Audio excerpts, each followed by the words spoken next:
Good morning everybody. नमस्कार मित्रों, हमने कक्षा 10 की एक क्लास में हमने केवल सिलेबस की बात की थी और कौन सा टॉपिक कितने नंबर का आता है, और उसके बाद मैंने आपको कहा था अपना सेक्शन सी की बात करेंगे, जो अपना ग्रामर का सेक्शन है उसके बारे में।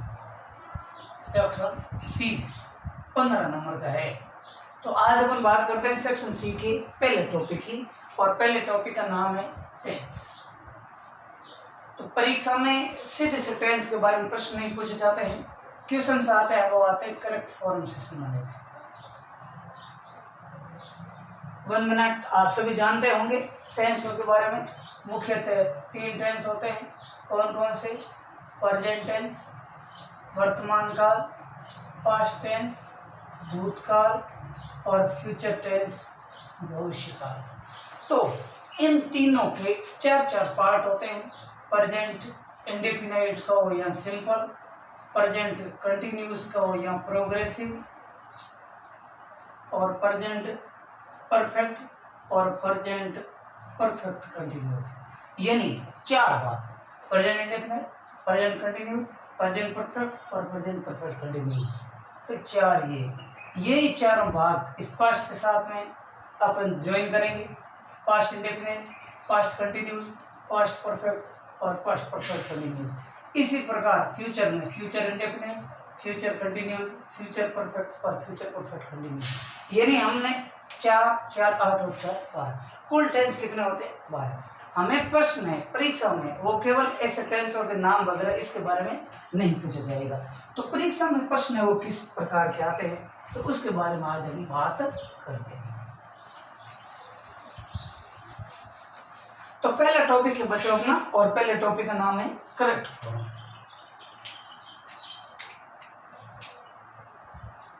टेंस जिसको कहते हैं करेक्ट फॉर्म।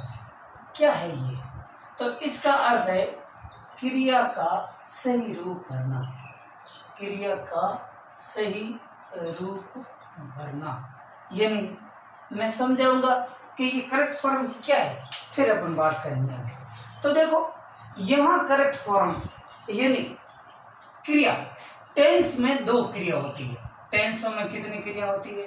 2। कौन कौन सी? एक तो होती है मेन वर्ब, मुख्य क्रिया, और एक होती है हेल्पिंग वर्ब, सहायक क्रिया। क्या होती है? सहायक क्रिया।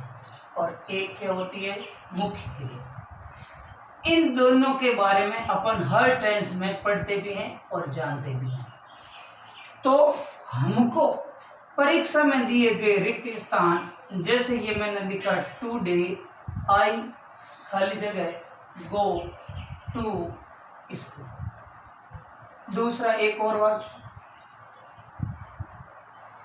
ही टीच अस यस्टरडे। यानी 2 तो बातें आपको याद रखनी है। एक तो आपको बात याद रखनी है मेन वर्ब की, मुख्य क्रिया की, वो हर टेंस की अलग अलग है। और एक अपन को बात याद रखनी है हेल्पिंग वर्ब की। मुख्य क्रिया जानते हो, जैसे गो है, इस गो की फर्स्ट फॉर्म क्या होगी? गो। सेकंड फॉर्म क्या होगी? वेंट। और थर्ड फॉर्म क्या होगी? गॉन। उसी प्रकार कम, केम, कम, ये तो क्या है? मुख्य क्रिया।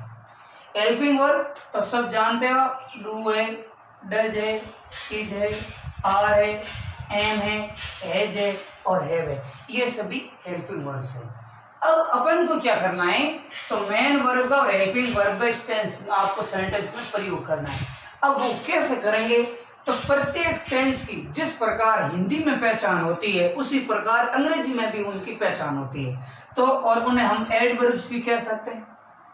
जैसे हम प्रत्येक टेंस की बात करेंगे एडवर्ब्स की, तो देखो 3 बातें अपन को याद रखनी पड़ेगी। एक, उस टेंस की हेल्पिंग वर्ब, टेंस की मेन वर्ब और टेंस की एडवर्ब को या पहचान। जैसे कि इस प्रकार परीक्षा में सेंटेंस आते हैं: कक्षा 8, कक्षा 9, कक्षा 10 और कक्षा 11। 12th क्लास में ये ग्रामर का टॉपिक नहीं है।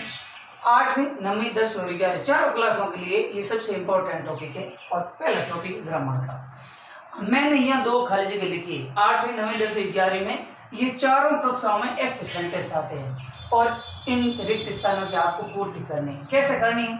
टुडे आई खालिज के गो टू स्कूल, तो एक सेंटेंस में कोई न कोई ऐसा एक शब्द दिया गया होगा, वो उस टेंस के एडवर्ब होगा या पहचान होगा। जैसे ये पहला वाक्य टुडे आई खालिज के गो टू स्कूल, इसमें ये एक शब्द आपको दिख रहा है टुडे, ये किसी टेंस की एडवर्ब है, और इसमें ये यस्टरडे, ये किसी टेंस की एडवर्ब है। अब जिस टेंस की एडवर्ब है उसकी अपन को ये दो चीज पता करनी है। जैसे ये टुडे है, ये प्रेजेंट कंटिन्यूअस की एडवर्ब है। किसकी एडवर्ब है? प्रेजेंट कंटिन्यूअस की। तो आपको क्या करना है? प्रेजेंट कंटिन्यूअस की दो चीजें याद रखनी है, हेल्पिंग वर्ब और मेन वर्ब। प्रेजेंट कंटिन्यूअस में हेल्पिंग वर्ब क्या लगती है बच्चों? Is, are, am. और मेन वर्ब की कौन सी फॉर्म लगती है? फर्स्ट फॉर्म, और उसके साथ क्या जुड़ता है? आईएनजी। जब आपको इतनी बात पता चल गई कि ये टुडे प्रेजेंट कंटिन्यूअस की एडवर्ब है और इसकी हेल्पिंग वर्ब और मेन वर्ब ये है, तो इस हेल्पिंग वर्ब का और मेन वर्ब का इस खाली जगह में प्रयोग करना ही क्या कहलाता है? करेक्ट फॉर्म कहलाता है।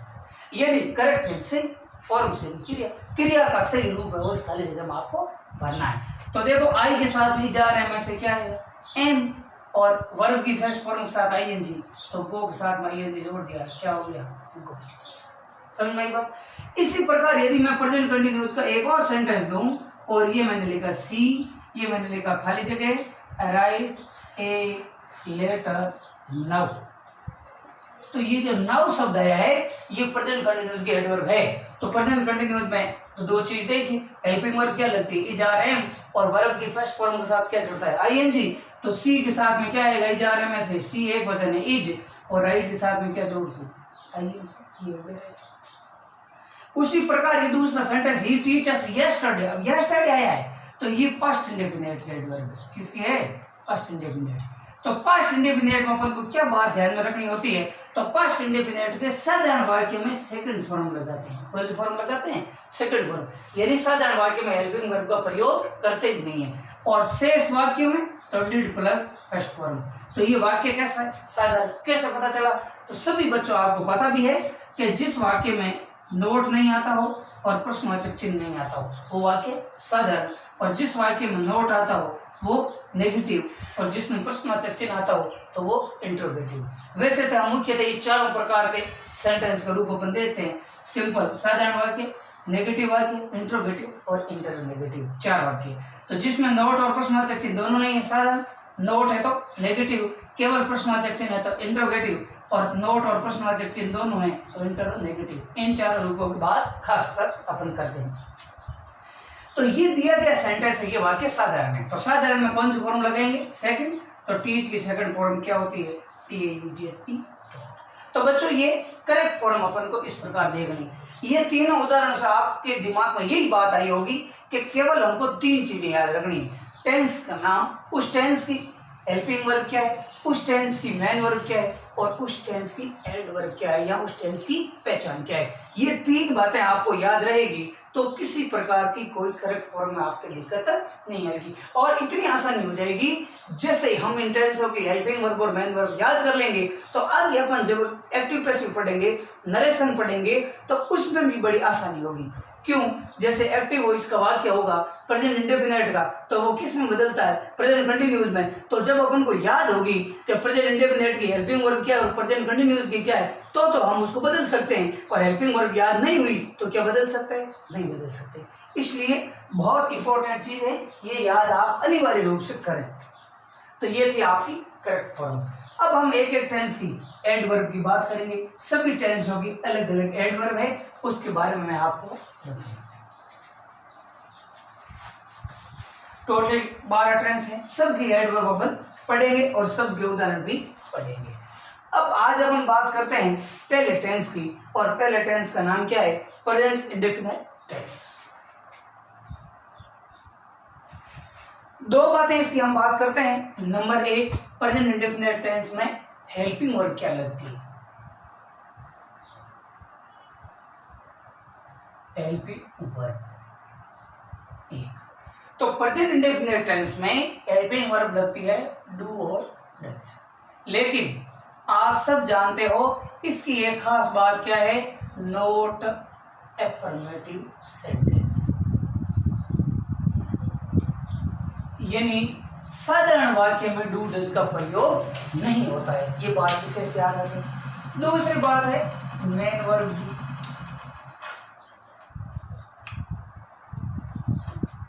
तो प्रेजेंट इंडेफिनिट के में मेन वर्ब की फर्स्ट फॉर्म का प्रयोग किया जाता है।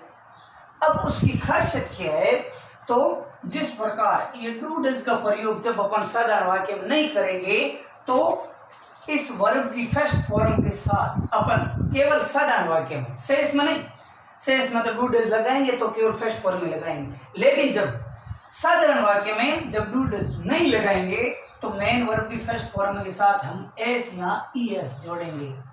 कब? जब सेंटेंस का सब्जेक्ट, जब सेंटेंस का सब्जेक्ट, सब्जेक्ट का मतलब समझ गए, कर्ता क्या हो, सिंगुलर, एक वचन, एक वचन, तब केवल एस या ईएस का प्रयोग करेंगे।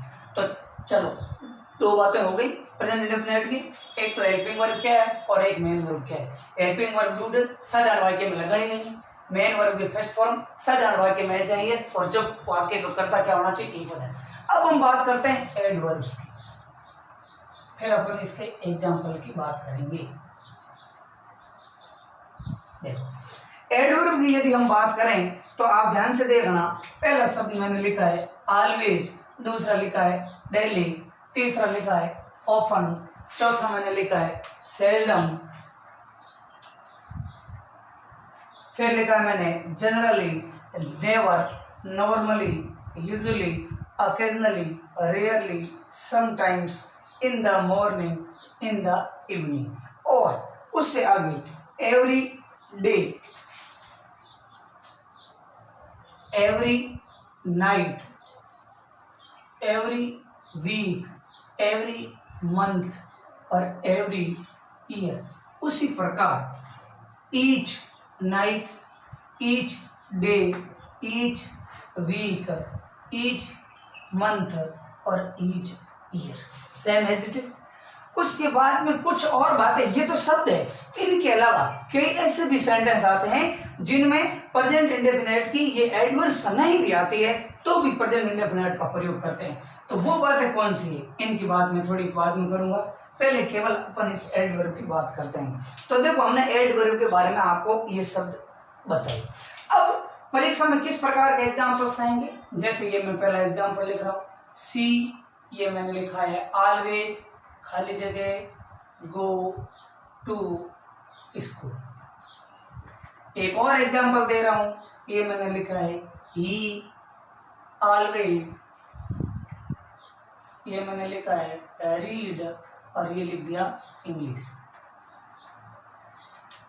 तीसरी बात करते हैं हम, दे, खाली जगह, प्ले क्रिकेट, डेली। चौथा सी, खाली जगह, write a letter every day. मैं केवल साधारण वाक्यों की बात कर रहा हूं, अभी प्रेजेंट सिंपल की। अपन बात तीनों चारों प्रकार के सेंटेंस हो गए उनकी भी करूंगा, लेकिन अभी केवल साधारण वाक्यों की बात कर रहा हूं। तो आप बात याद रखें कि पहली बात, जैसे ये आपने सेंटेंस देखे तो हम इसमें सबसे पहली बात क्या देखेंगे, अभी मैंने आपको बताया सबसे पहले एडवर्ब देखनी है। तो पहला वाक्य आपने देखा तो इसमें आपको एडवर्ब क्या मिला, ऑलवेज, दूसरे में भी क्या मिला, ऑलवेज, तीसरे में क्या मिला, डेली, और चौथे में क्या मिला, एवरी डे।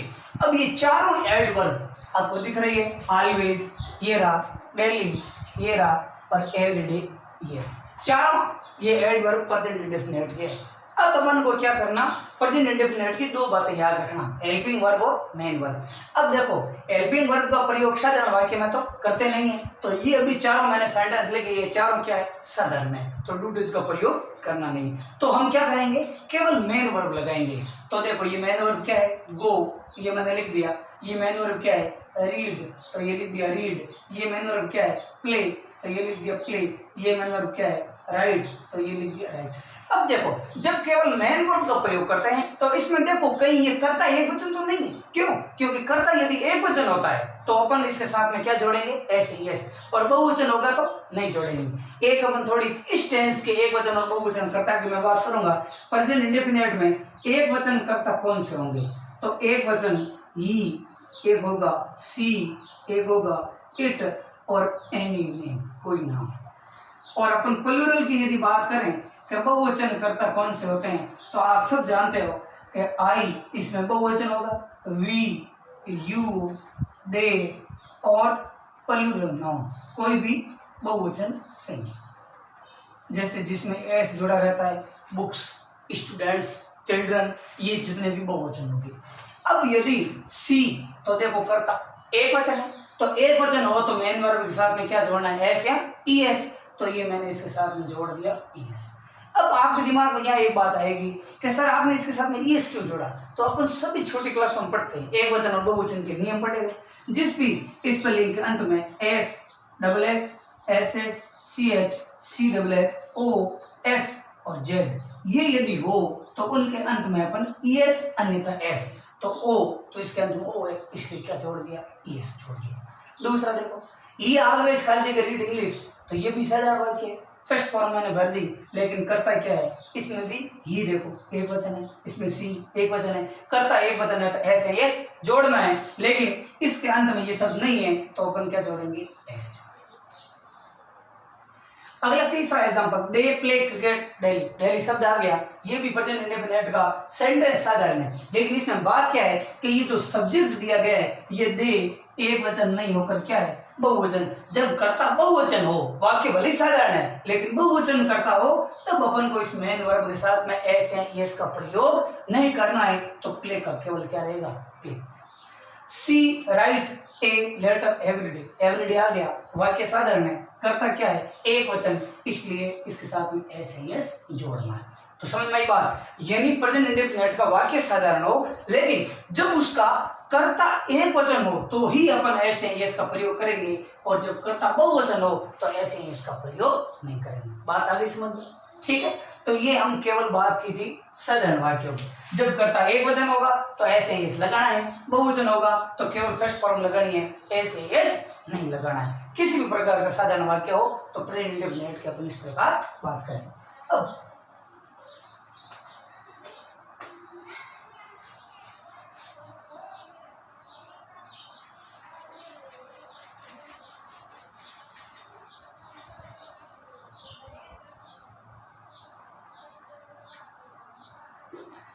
एक दो एग्जाम्पल और की मैं बात करूंगा यहाँ पर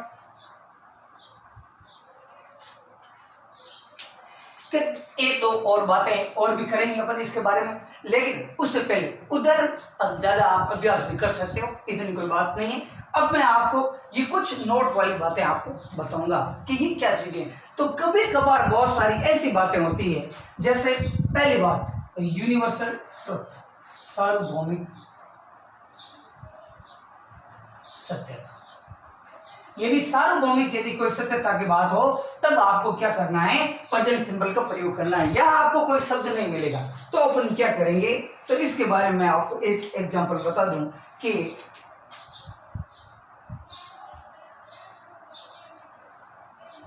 जैसे मैंने लिखा है द सन खाली जगह अराइज इन द ईस्ट। अब सूर्य पूर्व दिशा में उदय होता है, तो क्या कभी पश्चिम में होता है? नहीं होता है। यानी ये एकदम सार्वभौमिक सत्यता की बात है, कभी नहीं चेंज होने वाली। तो इसी ऐसे वाक्य में भी हम प्रेजेंट सिंबल का प्रयोग करते हैं। अब देख लो ये वाक्य कैसा है? साधारण। तो साधारण में डू डज का प्रयोग नहीं करना है, केवल मेन वर्ब की फर्स्ट फॉर्म लगानी है। तो मैंने मेन वर्ब की फर्स्ट फॉर्म लगा दी, क्या होगी? राइज सन इन सूर्य, एक वचन है तो इसके साथ में मैंने क्या जोड़ दिया? एस जोड़ दिया। दूसरी बात हैबिचुअल फैक्ट्स, आदत हो, कहीं सुबह को उठते ही नाश्ता लेते हैं, कहीं चाय पीते हैं, कहीं खाना खाते हैं, ऐसी कोई भी आदमी की जो आदत होनी चाहिए। डेली रूटीन, दैनिक गतिविधि, रोजाना हम जो भी कार्य करते हैं, ये नहीं वो इतने बजे उठता है, इतने बजे स्कूल जाता है, इतने बजे खेलता है, इतने बजे होमवर्क करता है, ये नहीं आप एक प्रतिदिन में कौन कौन से कार्य करते हो, उनके लिए भी प्रेजेंट सिंपल टेंस। अगली चौथी बात है न्यूज़पेपर हेडलाइंस, यानी समाचार पत्र की कोई मुख्य बात हो तो उसको भी अपन प्रेजेंट इंडेफिनिट प्रयोग करते हैं उस वाक्य में। इनहेरेंट वर्च्यू, जन्मजात गुण, जन्मजात गुण वेरी इंपॉर्टेंट बात है। इसमें क्या होता है, समाचार पत्र की सुर्खियां। अगली बात जन्मजात गुण, जन्मजात गुण के अपन कैसे बात करेंगे, जैसे ए मदर खाली जगह लव हर चिल्ड्रन, एक माँ अपने बच्चों से प्रेम करती है, तो ये जन्मजात गुण है। कोई कहता नहीं माँ को कि अपने बच्चों से प्रेम कर। इस प्रकार के सेंटेंस में भी प्रेजेंट इंडेफिनिट का प्रयोग करते हैं। तो ये वाक्य साधारण है और कर्ता एक वचन है, तो क्या हो जाएगा, ऐसे यस लग जाएगा और बन जाएगा लव। अगली बात हम करते हैं प्रोवर्ब्स। कोई यदि कहावत हो, चाहे कथन हो, ईमानदारी सबसे अच्छी नीति है, इस प्रकार की कोई भी, अच्छा करो, अच्छा सोचो, अच्छा होगा, अच्छा, इस प्रकार की, जैसी करनी वैसी भरनी, इस प्रकार की जब बातें आएगी तो वहां आपको प्रेजेंट इंडेफिनिट का प्रयोग करते हैं। कोई कथन हो, कथन हमेशा इन्वर्टेड कॉमा में बंद होता है, सबको पता है। गांधी जी कहते हैं कि ईमानदारी सबसे अच्छी नीति है। जैसे मैं इस कथन के एग्जाम्पल आपको बताऊं,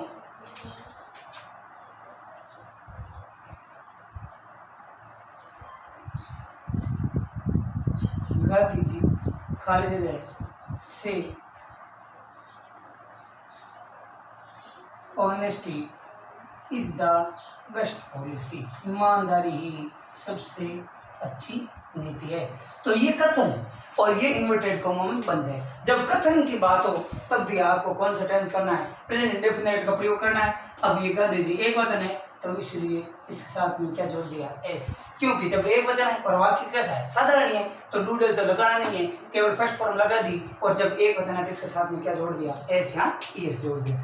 इसके बाद हम अगली बात करते हैं, एक हैड बेटर, दो शब्द है, हैड बेटर और वुड रेदर। इन दोनों के एग्जाम्पल मैं आपको यहाँ लिख रहा हूँ कि इन दोनों के बाद हमेशा कौन सी फॉर्म आएगी, तो मेन वर्ब में फर्स्ट फॉर्म कह सकते हैं या अपन प्रेजेंट इंडेफिनिट टेंस का प्रयोग कर सकते हैं। जैसे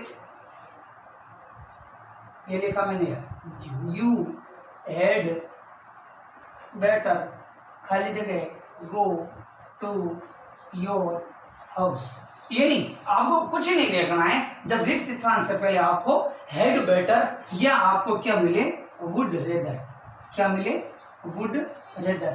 तो इन दोनों के बाद जो भी आपको मेन वर्ब दी है तो उस मेन वर्ब में आपको प्रयोग किसका करना है, प्रेजेंट इंडेफिनिट टेंस का प्रयोग करना है। यानी प्रेजेंट इंडेफिनिट का मतलब समझ गए कि यहाँ अब ये वाक्य तो साधारण है, तो साधारण में तो मेन वर्ब भी लगाते हैं, डू डज तो लगाते नहीं, तो ये लगा दिया। अब करता ये दोनों एक वचन है बहुवचन, तो ये दोनों बहुवचन की श्रेणी में आते हैं, तो इसलिए इनके साथ में ऐसे यस नहीं जोड़ना है, केवल अपना मेन वर्ब लेते हैं। अगली बात हम करते हैं फ्यूचर प्लान्ड प्रोग्राम, भावी नियोजित कार्यक्रम। तो very important,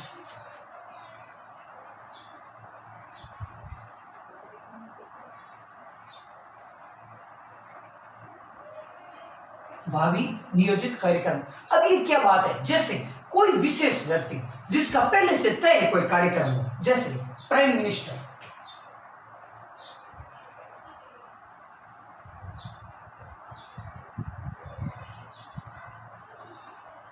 minister visit us tomorrow,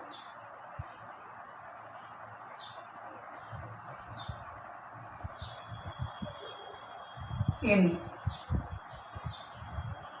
Barmer 8:05 PM। देखो ये नहीं, भावी नियोजित कार्यक्रम पहले से ही तय, चाहे मुख्यमंत्री हो, चाहे प्रधानमंत्री हो, चाहे राष्ट्रपति हो, चाहे राज्यपाल हो, इन कोई भी व्यक्ति ऐसा विशेष जिसका पहले से ही तय कार्यक्रम हो। जैसे प्रधानमंत्री कल बाड़मेर में 5 बजे हमसे मिलने के लिए आएंगे या 5 बजे आएंगे, तो ये पहले से ही तय कार्यक्रम है। वैसे इसमें देखें तो यहाँ टुमारो आया है, तो ये फ्यूचर टेंस की बात है, लेकिन पहले से तय कार्यक्रम, फ्यूचर प्लान प्रोग्राम, पहले से ही प्लान किया गया है कि 5 बजे यहाँ प्रधानमंत्री आएंगे तो वहां आपको प्रेजेंट टेंस इंडेफिनिट लगाना है। वेरी इंपॉर्टेंट क्वेश्चन, कई बार बोर्ड परीक्षाओं में ऐसे क्वेश्चन आया हुआ है और वहां लोग इस टुमारो को देखकर फ्यूचर टेंस का प्रयोग करते हैं, लेकिन नहीं, आपको प्रेजेंट इंडेफिनिट टेंस का प्रयोग करना है। तो प्राइम मिनिस्टर एक वचन है तो विजिट साधारण वाक्य फर्स्ट फॉर्म होगी, एक वचन है तो साथ में क्या जोड़ दिया, एस विजिट्स।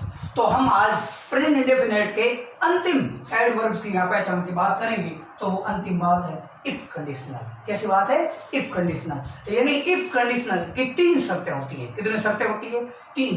पहली जो शर्त है उसमें आप प्रेजेंट इंडेफिनिट टेंस का प्रयोग करते हैं। कैसे करते हैं, तो मैं एक उदाहरण के द्वारा आपको बताना चाहूंगा कि ये उदाहरण मैं दे रहा हूं या मैं लिख रहा हूं, इफ ही खाली जगह work hard that he will success in his life. तो यह मैंने 2 बातें, या सेंटेंस आपको दिख रहा लिखा हुआ। इफ कंडीशनल की पहली शर्त क्या है, पहले तो इसको देखें। इफ कंडीशनल की पहली शर्त क्या है, इस वाक्य को मैं यह नहीं लिख रहा, that he will success in his life. तो पहली बात, यानी इफ कंडीशनल में 2 वाक्य होंगे और वाक्य की शुरुआत किससे होगी, इफ से होगी। तो इफ के बाद वाले वाक्य में आपको प्रेजेंट इंडेफिनिट लगाना। कौन सा टेंस लगाना, प्रेजेंट इंडेफिनिट। कब लगाना, जब अगले वाक्य में फ्यूचर इंडेफिनिट दिया हुआ हो। कौन सा टेंस दिया हो, फ्यूचर इंडेफिनिट। फ्यूचर इंडेफिनिट का मतलब समझ गए, विल या शैल प्लस फर्स्ट फॉर्म। विल या शैल प्लस वर्ब की फर्स्ट फॉर्म यदि दी हुई है तो आप सभी देखो, यह मैंने 2 वाक्य लिखे हैं। वाक्य की शुरुआत किससे की है, मैंने इफ से की है, बिल्कुल राइट है। उसके बाद प्रेजेंट इंडेफिनिट लगाना, तो ये खाली जगह है। कब, जब अगले वाक्य में विल या शैल प्लस फर्स्ट फॉर्म, तो ये विल और ये सक्सेस कौन सी फॉर्म है, फर्स्ट फॉर्म। तो विल या शैल प्लस फर्स्ट फॉर्म होनी चाहिए, वाक्य की शुरुआत इफ से होनी चाहिए। तो इस खाली जगह में आपको कौन सा टेंस लगाना है, प्रेजेंट इंडेफिनिट। तो देखो, ही वर्क हार्ड, यहाँ तक ये वाक्य कैसा है, साधारण। तो साधारण वाक्य में डू डेज लगाते हैं क्या, नहीं, केवल मेन वर्ब लगाते हैं। तो ये लिख दिया वर्क। अब ये एक वचन है, बहुवचन, एक वचन, तो इसके साथ में क्या जोड़ दिया, एस या यस। तो चलो मित्रों, आज हमने ग्रामर के सी सेक्शन के पहले टॉपिक की शुरुआत की है, करेक्ट फॉर्म। और उसमें एक टेंस की करेक्ट फॉर्म हमने पढ़ी है और उस टेंस का नाम क्या है, प्रेजेंट इंडेफिनिट टेंस। इसकी हेल्पिंग वर्ब क्या है, डू और डज, साधारण वाक्य में नहीं लगती है। इसकी मेन वर्ब क्या है, फर्स्ट फॉर्म, साधारण वाक्य में। अब जब करता है एक वचन हो तो इसके साथ में ऐसे यस जोड़ना है। से सभी वाक्यों में किसी प्रकार का ऐसे यस नहीं जोड़ना है। एक सेंटेंस आपको मैं इसका नेगेटिव बताऊंगा। जैसे यदि हम इसी टेंस के नेगेटिव सेंटेंस की बात करें, चाहे इंट्रोगेटिव की बात करें, तो उसमें कोई दिक्कत नहीं आनी चाहिए और कोई प्रॉब्लम नहीं आनी चाहिए। मैं थोड़े से 1 मिनट के बाद इस आज टॉपिक को पूरा करना चाहूंगा, प्रेजेंट इंडेफिनिट की करेक्ट फॉर्म को। एक सेंटेंस आपको नेगेटिव का, एक इंट्रोगेटिव का। दिमाग में ऐसा नहीं रहे कि सर नेगेटिव सेंटेंस आ गया या इंट्रोगेटिव आ गया तो हम क्या करेंगे। तो देखो, एक नेगेटिव सेंटेंस की मैं बात करता हूं। यह मैंने लिखा है, सी खाली जगह note write a letter every month. वह हर महीने एक पत्र नहीं लिखती है। तो देखो, सबसे पहले ये पता चल गया कि ये नेगेटिव सेंटेंस हमें कैसे पता चला, तो नोट आया हुआ है। अब आप देख लो, इसमें एडवर्ब क्या आई हुई है, तो एडवर्ब आया हुआ है एवरी मंथ, तो आया हुआ है एवरी मंथ, बिल्कुल कोई दिक्कत नहीं। अब देखो, ये वाक्य कैसा है, नेगेटिव है, तो नेगेटिव में आपको डू डेज का प्रयोग करना है। तो डू डेज का प्रयोग, तो देखो एक बात याद रखें, हम नेगेटिव इसके बारे में, तो यानी नेगेटिव हो और चाहे इंट्रोगेटिव हो, तो नेगेटिव में अपन को क्या करना है, चाहे नेगेटिव दिया गया और चाहे इंट्रोगेटिव, यानी सिंगुलर जो भी सब्जेक्ट होंगे, जितने सिंगुलर सब्जेक्ट है उनके साथ में आपको क्या लगाना है, डज, और प्लूरल सब्जेक्ट है उनके साथ में आपको क्या लगाना है, डू। क्या लगाना है, डू। ऑटोमेटिक क्लियर हो जाएगा, कोई दिक्कत नहीं होगी। सी एक वचन है तो सिंगुलर के साथ में क्या लगाना है, डज, तो ये लगा दिया डज। नोट है तो नोट का नोट लगा दिया और मेन वर्ब की कौन सी फॉर्म लगा दी, फर्स्ट। अब ये करता है एक वचन है, लेकिन यहाँ ऐसे एस जोड़ेंगे क्या, नहीं। क्यों, ऐसे एस कब जोड़ना है, जब सेंटेंस कैसा हो, साधारण। कैसा वाक्य हो, साधारण वाक्य हो, तब ऐसे एस जोड़ना है। तो ये हो गया आपका नेगेटिव सेंटेंस। एक मैं बात करता हूँ इंट्रोगेटिव सेंटेंस की। एक ये बात आप याद रखें, एक वचनकर्ता के साथ हेल्पिंग वर्ब कौन सी लगेगी, डज, और बहुवचनकर्ता के साथ में कौन सी लगेगी, डू। ये विशेष बात याद रखें। एक यदि मैं आपको इंट्रोगेटिव वाक्य दूं, खाली जगह आई, खाली जगह टीच यू क्वेश्चन मार्क चिन्ह, तो ये इंट्रोगेटिव वाक्य है। यदि मैं यहाँ एडवर्ब की बात करूं तो एडवर्ब कौन सी आ गई, पहली आ गई, प्रेजेंट इंडेफिनिट टेंस है। वाक्य कैसा है, प्रश्नवाचक चिन्ह है, इंट्रोगेटिव वाक्य, तो डू डज का प्रयोग करना है। तो आई के साथ में आई को क्या देना है, बहुवचन, आई के साथ में हम क्या लगाते हैं, डू, तो इस डू को पहले लगा दो और मेन वर्ब की फर्स्ट फॉर्म बाद में लगा दो। यदि ये इंटरनेगेटिव बनाना हो तो या नोट आएगा, तो हम क्या करेंगे, डू आई नोट टीच, फिर यू लेंगे, ठीक है। यानी इंटरनेगेटिव में क्या होता है, केवल नोट जुड़ता है, तो हम यहाँ क्या लगा देंगे, नोट, क्योंकि नोट का 1 2 3 हमेशा सेंटेंस में नोट का कौन सा स्थान रहता है, तीसरा स्थान रहता है, अर्थात यानी तीसरे स्थान पे नोट किया होगा। वैसे ये इंट्रोगेटिव वाक्य तीसरा स्थान है, वैसे साधारण नेगेटिव होगा तो हेल्पिंग वर्ब के बाद देखो फर्स्ट, सेकंड और यहाँ भी थर्ड स्थान लगता है। तो ये हमने करेक्ट फॉर्म के पहले टेंस की बात की थी, जिसका नाम है present indefinite tense. Thank you, धन्यवाद। अगले पीरियड में हम अगले टेंस की करेक्ट फॉर्म की बात करेंगे, प्रेजेंट के अन्य टेंस, कंटिन्यूस, परफेक्ट और परफेक्ट कंटिन्यूस।